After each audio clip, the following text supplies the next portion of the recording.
Hey Nick, Jake here. I was looking through your homework and thought that I would show you how I use a system model to help me at a smaller scale to think through some tricky problems, especially if things start cropping up in the NOM. And I think that's might be what's happening with you.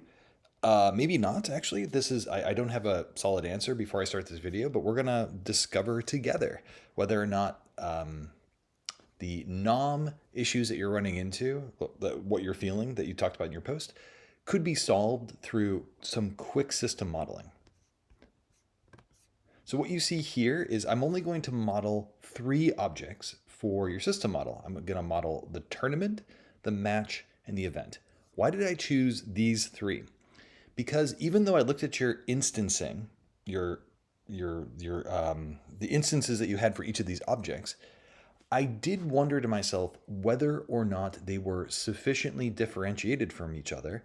And one way to figure out that is to do a system model and see between 2 objects or 3 objects if they actually are differentiated enough in order to be separate objects. Okay, so I'm going to pause the video and I'm going to take the relationships that you had in the NOM and put them in the arrows here. So give me 1 second.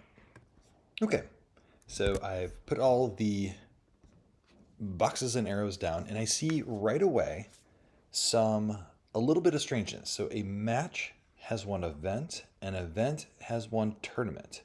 And so that to me says that, move this over, you have a hierarchical relationship. And this is what I think you were talking about in your post, where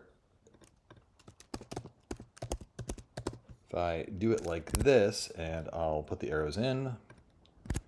So if you do it all the way through and you, instead of drawing it like this diagram, you draw it like a hierarchy, a match has one event, an event has one tournament, and a tournament has one to many events, and an event has one to many matches, which means that anything that you do between these two, like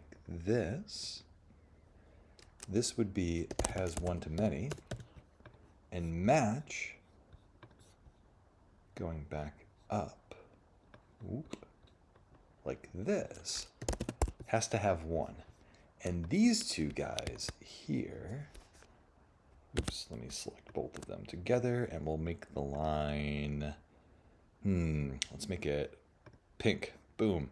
Those, Mr. Renshaw, are the relationships by proxy.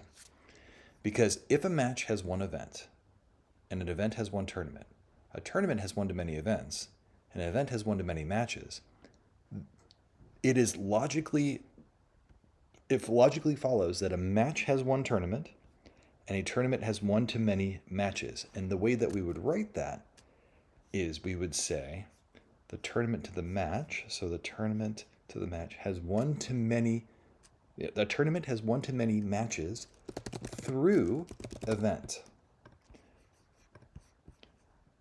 A match has one tournament through event.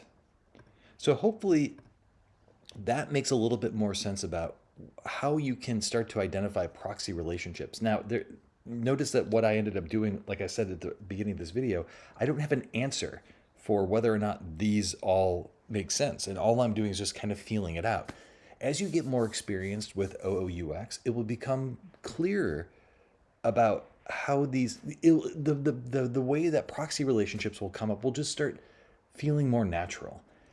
And like I've told other people in other videos, for it to feel natural took me a long time. And it's okay if it doesn't feel natural right now, because these things later in the process will start to sort themselves out. What I don't want you to think is that you need to have everything answered in every step. What you're doing is progressive discovery through this process, the discovery process, of the requirements that then you then go into great detail about in those requirements. And as you do the discovery part and you progressively get the system model and the NOM and all of that built, you might start seeing things when it comes to requirements. Oh, actually, this thing has this type of hierarchical relationship. And then for me, what I end up doing in these cases is I put a little rectangle down, and I do that. And because I'm like that, I put that small, and I say that proxy. Oh, sorry, I don't do it here. I do it in the nom. I don't have a nom here, but imagine if I had a nom of these, I would put a little flag of proxy through blah. And I can show you that in my real work if you're interested. Let's go to Cosmic, and let's go to the... Sorry, let me pause for a second. Okay, I was freaking out because I thought I lost it, but I didn't. Anyways, so I have a nom here, and you'll see I'm progressively building objects onto this. It's what's called the mega nom, and you'll see here that a moment has users, and I write that like a moment has 0 to 1 users. That's about, and I write this proxy. I just kind of put this little thing here, like a chart has 0 to 2 users who have their moment shown, and it's proxy through moment. And like, you don't need to know much about like the business logic of what's happening here, but I'm getting to a point now here. This might be easier. A user has 0 to many charts that they have commented on. And so because I am making a mention here of a different object, this is actually a proxy through comment, which is a different object, comment up here. And that's one of the ways instinctually it will become more instinctual to you over time to find these things naturally. If it's not instinctual right now, it's totally fine. So now here's the big question. Because we know in your model today that match has one tournament and a tournament has one to many matches, and we know that's a proxy, that's a proxy relationship through event. The question I now have is, what function does event give me? And instead, can I do something like this? So I copy this guy over and do this, and I say, goodbye event. What happens to your system? And you can do that through the system model. You can do that through the object instancing. You can also do that through a nom.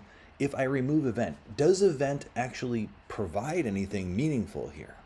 So the way I would answer that question is I would look at the relationships between event and perhaps tournament. 1 to many, 1 to many. 0 to many, 0 to many. Oh, so this is on tournaments, it's going to be different, right? Organizer, 1, 1. Event, fine. Match, 1 to many, 1 to many. I don't know. They seem like the same object because there's no differentiated relationships on objects outside of tournament and event. And so this is the way that I would discover this little bit of like, maybe event isn't actually an object here. So hopefully that helps. And again, a lot of what I talked about today is more about getting intuition. And I know that's difficult to understand right now, but know that the more that you start practicing OOUX in your work, you'll start to see these things emerge more naturally. For right now, what we're doing is we're going through it from the start. We're just crawling before we walk here. Okay, Nick, hopefully that helps. Maybe think about what function event brings to the to your system, and if it doesn't bring anything to your system and you wanted to get rid of it, is there another object that you would bring in instead that might have more value? Okay, be well, take care, bye.